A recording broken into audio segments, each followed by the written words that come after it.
नमस्कार दोस्तों, पाथफाइंडर पर आप सभी का स्वागत है। दोस्तों, यूएसए के 45th president, former president Donald Trump फिर से इलेक्शन लड़ने की तैयारी कर रहे हैं और इस तैयारी में उन्होंने कुछ कंट्रोवर्शियल चीजें बोल दी हैं ऑलरेडी।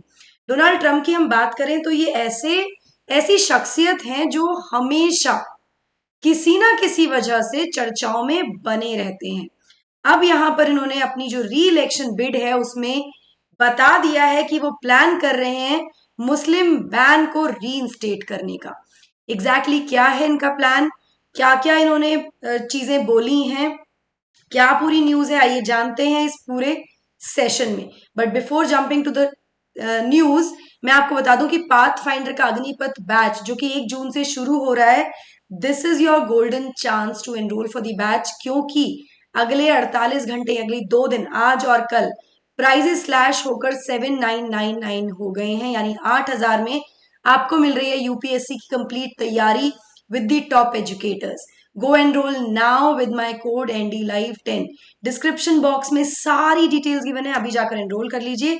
समुद्र मंथन में भी आप एनरोल कर लीजिए दोस्तों। अगर आप 2023 का एग्जाम दे रहे हैं तो ना केवल आपको पता लग जाएगा आपकी तैयारी का स्तर, बल्कि आप जीत सकते हैं बहुत सारा प्राइज।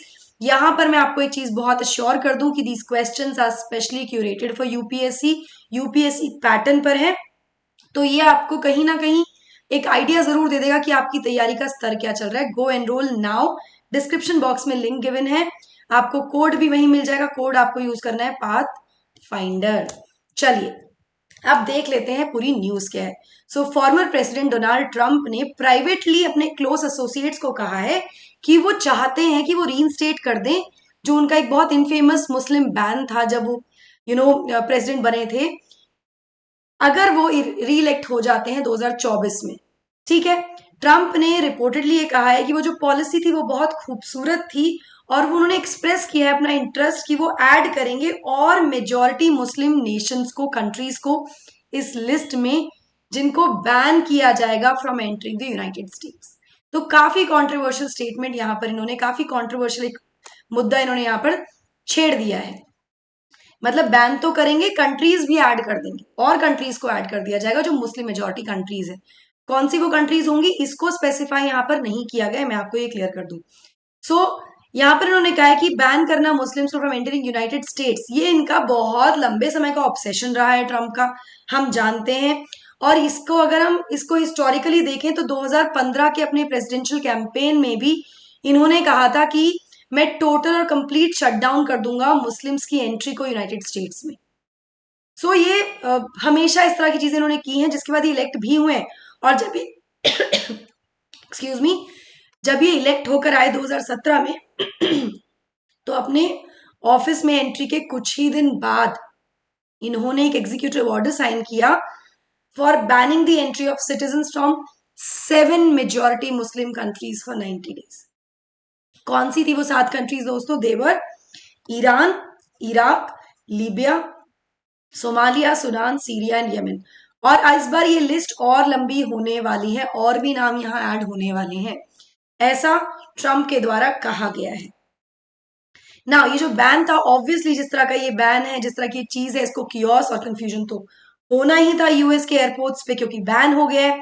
यूएस एयरपोर्ट्स पे भी कियोस देखा गया, कंफ्यूजन देखा गया, जो पोर्ट्स है एंट्री के वहां पर भी कंफ्यूजन देखा गया, जिसके चलते एक डिप्लोमेटिक फॉल आउट भी हुआ इराक के साथ इस पूरे बैन के चलते ना। ये जो पॉलिसी थी इसको बहुत ज्यादा क्रिटिसाइज भी किया गया और लीगल चैलेंजेस भी इसको फेस करने पड़े, लेकिन ट्रंप एडमिनिस्ट्रेशन जस से तस नहीं हुई, वो कंटिन्यू करती रही इसको डिफेंड करने के लिए, और ये कहते रहे, उनका डिफेंस ये था कि ये आवश्यक है देश की सिक्योरिटी के लिए ना। यहाँ मैं आपको बता दूं, कुछ फेडरल कोर्ट्स ने, जब लीगल चैलेंजेस हुए तो कुछ फेडरल कोर्ट्स ने ब्लॉक कर दिया था इनिशियल ऑर्डर को, लेकिन 2018 में, 2017 में बैन हुआ, 2018 में सुप्रीम कोर्ट जो है यूएस का, उसने 4:5 की मेजोरिटी से, मतलब नैरोली इसको अप्रूव किया, एक subsequent revision of the ban.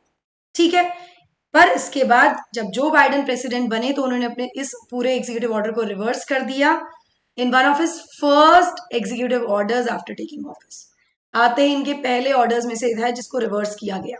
ठीक है ना, इस पूरे जो ये इन्होंने बात की है कैंपेन के बारे में, या जो इनके प्लान्स हैं for the next presidential election, री इलेक्शन के लिए, यहाँ पे ट्रंप ने हिंट किया है कि उनका इंटरेस्ट है कि वो रिन्यू करें इस ट्रैवल बैन को अपनी रीसेंट स्पीचेस में भी। लेकिन अभी तक ये जो आइडिया है इसको पब्लिक स्क्रूटनी नहीं इसकी हुई है, बहुत ज्यादा लोगों ने इसको सीरियसली शायद नहीं लिया है अभी तक।